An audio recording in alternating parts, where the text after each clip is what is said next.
querida e querido Amigovski aqui do canal, tudo bem? Você sabe o que é a pressão alta ou hipertensão? Quer saber quais erros que um hipertenso não pode cometer? E também você quer descobrir como prevenir os problemas que podem ser gerados pela hipertensão?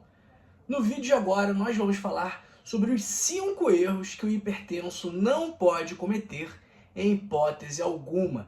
E fica até o final do vídeo, porque eu deixei por último o erro mais grave, que você não pode de forma alguma deixar de lado essas informações que eu vou te passar agora. Antes de começarmos, curta o vídeo, porque assim o algoritmo do YouTube entende que esse conteúdo é relevante e distribui o vídeo para mais pessoas. Então você pode estar ajudando uma pessoa hipertensa a descobrir que está cometendo algum erro que é prejudicial para a sua saúde. Então você faz uma boa ação curtindo esse vídeo. Além disso, inscreva-se em nosso canal e ative o sino das notificações se você for uma pessoa que se interessa pela sua saúde, que quer viver uma vida plena, com energia, com disposição e que ama a si e também ama o próximo. Se você se encaixa nessa descrição, siga o nosso canal e também ative o sino das notificações e compartilhe o nosso vídeo, porque compartilhar saúde é um ato de amor. E comenta aí, você tem pressão alta? Já teve alguma complicação relacionada à hipertensão? Que remédio você toma? Compartilhe a sua história conosco e me conta também de que parte do Brasil ou do mundo você me assiste, porque eu quero te conhecer melhor. E pessoal, nós precisamos entender o que é a hipertensão ou pressão alta, porque a pressão alta é o fator de risco que mais leva a doenças cardiovasculares, como infarto e derrame, e é responsável todos os anos por cerca de 300 mil mortes aqui no Brasil. Dados do Ministério da Saúde. É muita gente que acaba perdendo a vida por conta da hipertensão, que é um problema prevenível, evitável e tratável.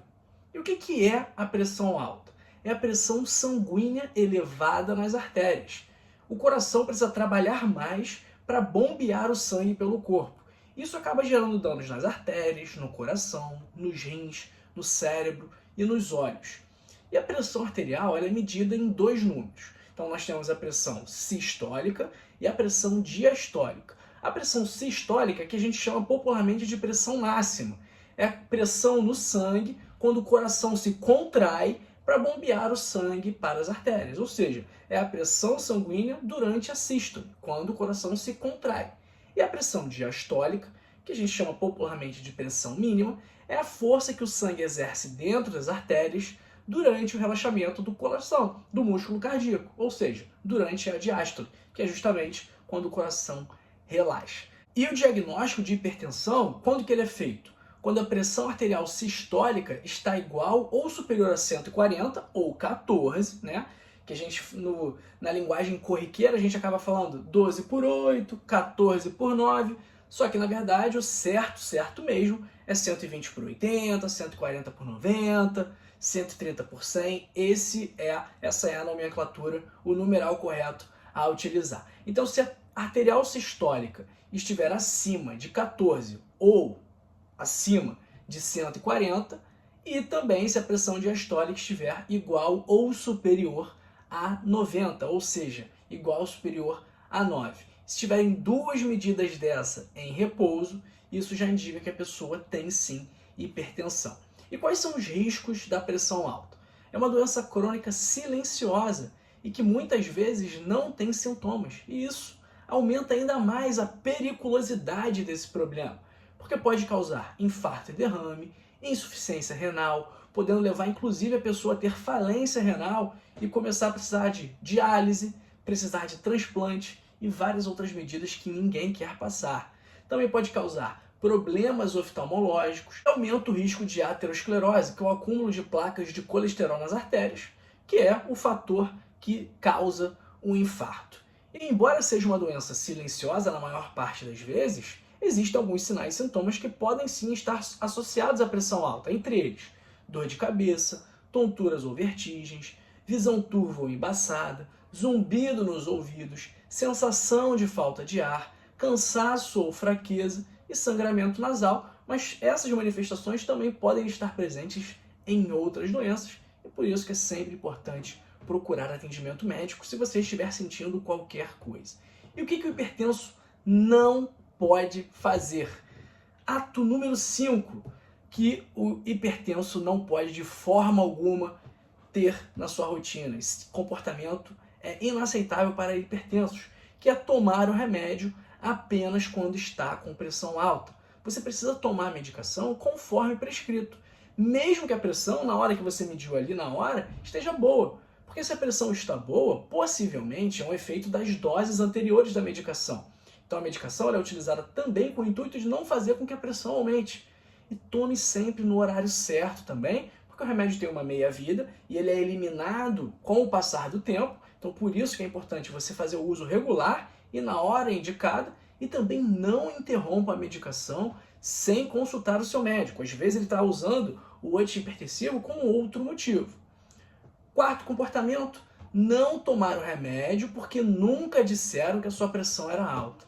Em alguns casos, a medicação, como eu acabei de falar, tem outros objetivos além de controlar a pressão. Por exemplo, uma pessoa que tem insuficiência cardíaca, ela vai utilizar um antihipertensivo da classe dos prios. Ela vai utilizar um enalapril, entendeu? Ela vai utilizar um lisinapril, um captopril e vai utilizar também um beta-bloqueador. Como a gente falou aqui, o antihipertensivo tem outras funções. Ele protege a função renal, por exemplo. Então, nunca ninguém falou que eu sou hipertenso, vou parar de tomar remédio. Não. Às vezes, a medicação foi prescrita com outro objetivo. Terceiro comportamento, tomar o remédio do vizinho. Pois é, até hoje tem gente que faz isso. Então, as pessoas tomam remédio mesmo sem ter hipertensão. Então o camarada ou a camarada fica nervosa, a pressão sobe, mede a pressão e deu 15/10, já fica desesperado, já acha que está alto e pum, toma o remédio do vizinho sem prescrição. E é muito grave, porque a prescrição ela é personalizada. Então cada paciente tem uma peculiaridade. Então toda medicação também, elas têm efeitos colaterais e contraindicações. Portanto, utilize apenas o que foi prescrito pelo médico.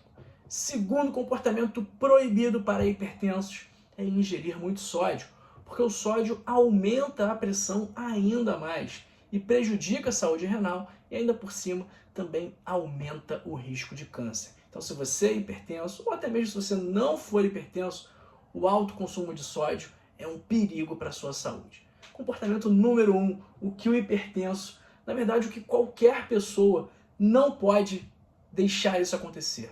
Você não pode não ter um estilo de vida saudável. Você precisa ter um estilo de vida saudável se você quiser ter saúde, se você quiser ter energia, se você quiser ter disposição e força para correr atrás daquilo que você sonha.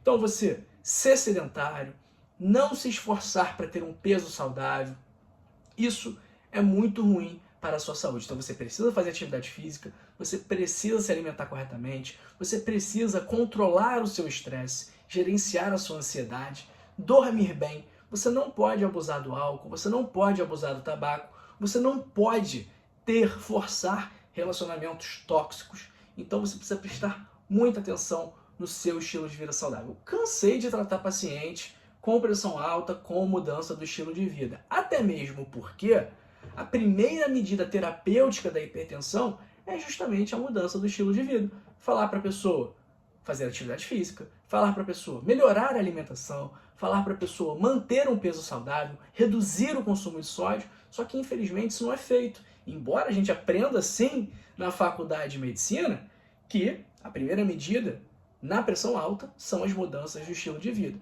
Mas aí acaba que o profissional, o médico, fica com preguiça, ele próprio não tem o estilo de vida saudável, então ele já larga a medicação, porque ele, entre aspas, resolve o problema. Mas na verdade ele está controlando um sintoma ali, na verdade ele está controlando um sinal do paciente que não necessariamente vai melhorar a qualidade de vida dessa pessoa. Por outro lado, o estilo de vida saudável com certeza vai melhorar a sua qualidade de vida. É por isso que eu sempre falo para você ler o meu livro Código da Longevidade, que custa apenas R$ 25,90 e tem o passo a passo completo de como ter um estilo de vida saudável. Então o link está lá na descrição se você quiser comprar. E se você ler o livro e não gostar, eu devolvo o seu dinheiro. Então o risco é 100% meu. Você não precisa se preocupar com isso. Você vai comprar o livro, vai ler e se você não vai gostar, eu devolvo todo o seu dinheiro de volta. Também, pessoal, é importante você ter um acompanhamento médico, você passar por consultas médicas rotineiramente, né? Periodicamente, de tempos em tempos, você ter um médico que te acompanhe, de preferência o mesmo médico, desde que esse médico seja bom, né? Para que ele tenha conhecimento dos seus problemas, conhecimento das suas queixas, porque uma vez ele te conhecendo, vocês criam um vínculo legal e o tratamento acaba sendo mais eficaz. Por isso que a gente tem a Rio, né, que é o nosso serviço de instrução médica online 24 horas por dia, que eu vou deixar aí também o link na descrição para você fazer os 30 dias grátis de treino, de teste, e aí após esse teste, se você gostar, é apenas de R$19,90 para você ter, olha, o melhor serviço do mercado para você e para sua família. Pessoal, antes que você saia do nosso vídeo, eu peço que você assista essas duas sugestões que eu preparei especialmente para você. Aqui nesse vídeo estão os 10 alimentos que limpam as suas artérias. A gente falou aqui de aterosclerose, falamos de infarto, falamos de derrame. Então é importante você saber que alimentos são bons para limpar suas artérias. E aqui nós temos também os 7 sinais de que o seu coração não está bem. Então, se você é uma pessoa que tem pressão alta, você precisa assistir esse vídeo e prestar muita atenção no que está lá, para ficar atento aos sinais de coração fraco. Um grande abraço para você e para sua família. Fique aqui, fique bem, fique com a gente e até a próxima.